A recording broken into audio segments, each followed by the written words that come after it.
Hello, dear friends. Movie Mark was back on the internet after a 5-day hiatus. Not my own volition, of course, but I haven't had internet all weekend, and the last 2 days have just been nutty, nutty as all hell. But we're at part number 32 in the 38 play challenge, and I realized that I'm thinking now that the title was a little bit of bad titling since there were actually 38, and then the whole 30-day 30 play thing only works for about a month. But it doesn't matter now, because you know how it's going to end? With another rapid fire video, except instead of it being multiple videos, we're going to do one massive wrap-up. So part 32 to part 38.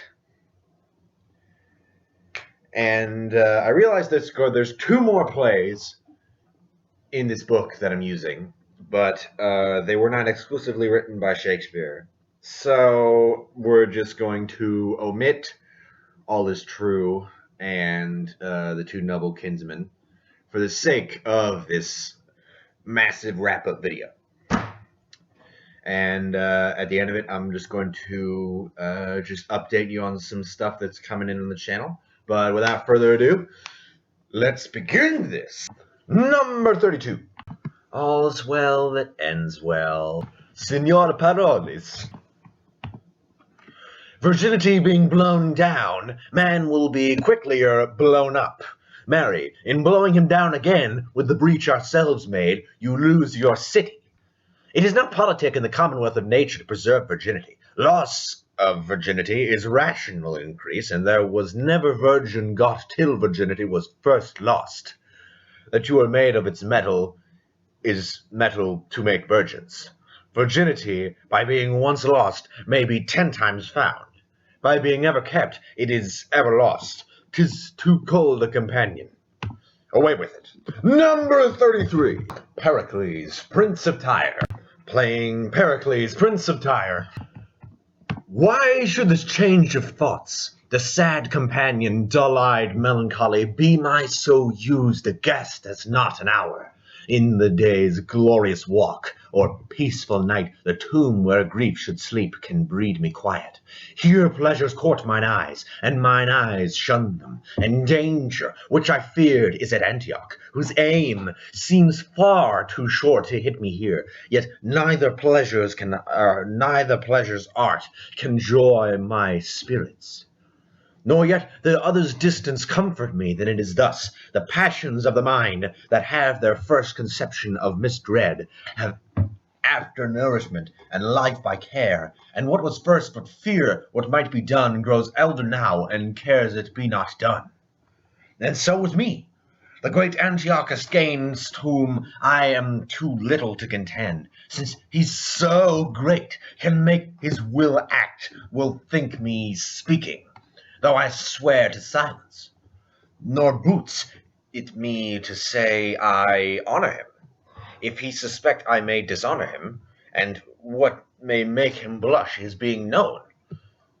He'll stop the course by which it might be known. With hostile forces he'll overspread the land, and with the ostent of war will look so huge, amazement shall drive courage from the state, our men be vanquished ere they do resist, and subjects punished that never thought offense, which care of them, not pity of themselves, whom am no more but as the tops of the trees, which fence the roots they grow by and defend them, makes both my body pine and soul to languish, and punish that before he would punish. God, apparently Pericles is Christopher Walken now. Number 34. Coriolanus. Once again playing Coriolanus. I'll give my reasons more worthier than their voices. They know the corn was not our recompense, resting well assured that ne'er did service for it, being pressed to the war. Even when the navel of the state was touched, they would not thread the gates. This kind of service did not deserve corn gratis. Being in the war, their mutinies and revolts, wherein they showed most valor, spoke enough for them. The accusation which they have often made against the Senate, all cause unborn. could never be the motive of our frank donation. Well, what then? How shall this bison multitude digest the Senate courtesy? Let deeds express what's like to be their words. We did request it. We are the greater poll, and in true fear they gave us our demands. Thus we debase the nature of our seats, and make the rabble call our cares fears, which will in time break ope the locks of the Senate, and bring in the crows to peck the eagles. Number 35. Exit pursued by a... Yeah, I mean Winter's Tale. Time.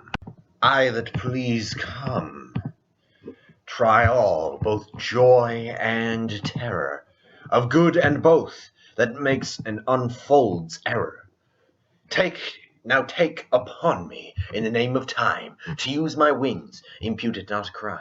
To me or my swift passage, that I slide o'er 16 years, and leave the growth untried of that wide gap, since it is in my power to overthrow law, and in one self-born hour to plant and overwhelm custom. Let me pass the same I am, ere ancientest order was, or what is now received. I witness to the times that brought them in. So shall I do to the freshest things now reigning, and make stale the glistering of this present, as my tale now seems to it. Your patience this allowing, I turn my glass, and give my scene such growing as you had slept between. Leontes leaving, the effects of his fond jealousies so grieving that he shuts up himself. Imagine me, gentle spectators, that I now may be in fair Bohemia, and remember well I mentioned the son of the kings, which Florizel I now name to you, and with speed so paced to speak of Perdita, now grown in grace equal with wondering, what of her ensues I list not prophecy, but let time's news be known when 'tis brought forth. A shepherd's daughter, and what to her adheres, what follows after is the argument of time. Of this allow, if ever you have spent time worse ere now. If never, yet that time himself doth say, his wishes earnestly you never may. Number 36. The Two Noble Kinsmen. Wait. It isn't a 38? Oh, okay, let's do it. Palamon. Traitor kinsman, thou shouldst perceive my passion if these signs of imprisonment were off me, and this hand but owner of a sword. By all oaths in one, I and the justice of my love would make thee a confessed traitor.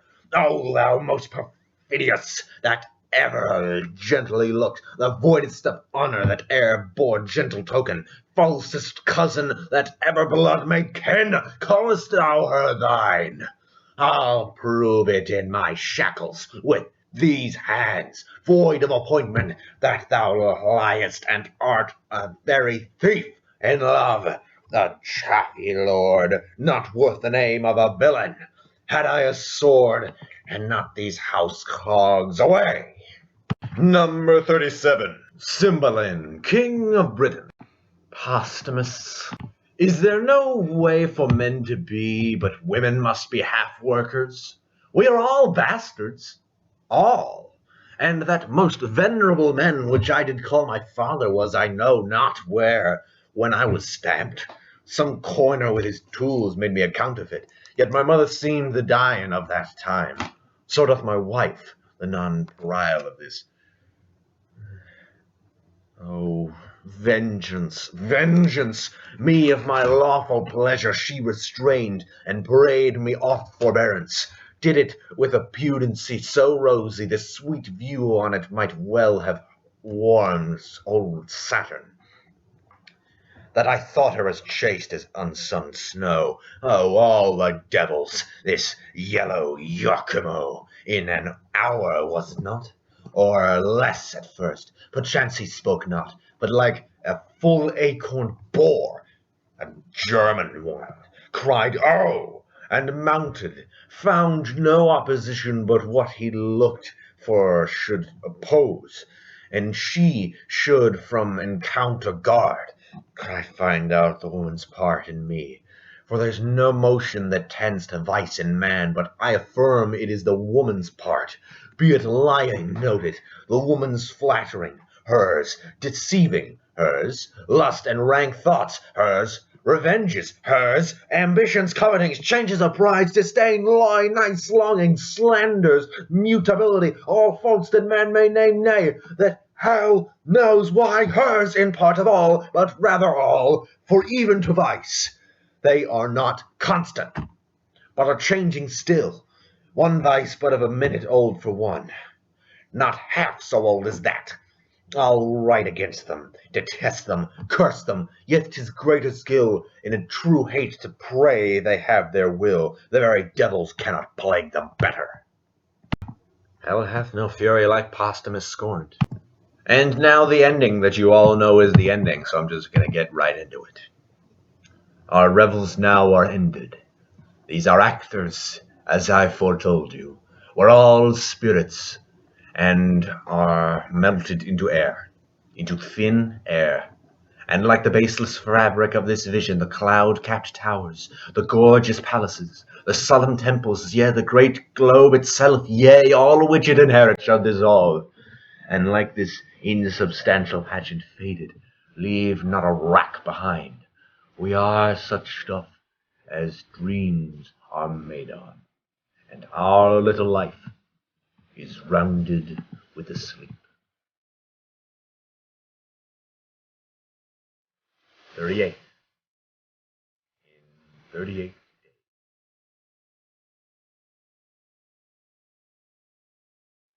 Thank the Lord. But anyway, so with the end of that massive challenge, I'm going to get back to actual reviews probably, just because not only is this challenge dying down, but my life is also dying down. It's been really, really hectic. The past few weeks, there's been some crazy stuff going on, but right now, I got 2 new videos on the horizon. I'm gonna get them out probably. This next one's coming a week after next, and then the next one will come a week, 2 weeks after that. Just, I want to be on the safe side, and I can't make promises I can't deliver, But the first one is as a wrap up, I guess, to this challenge. It'll be the top 5 film adaptations of Shakespeare's plays ever. So this is going to be interesting. I bet then there will probably be films on there that you have never heard of, but hopefully you will like. And then after that, it will be probably the top 10 musical numbers in film, in movie musicals. So that should be interesting. Should be a fun list to make. Hope you guys tune in for that. Other than that,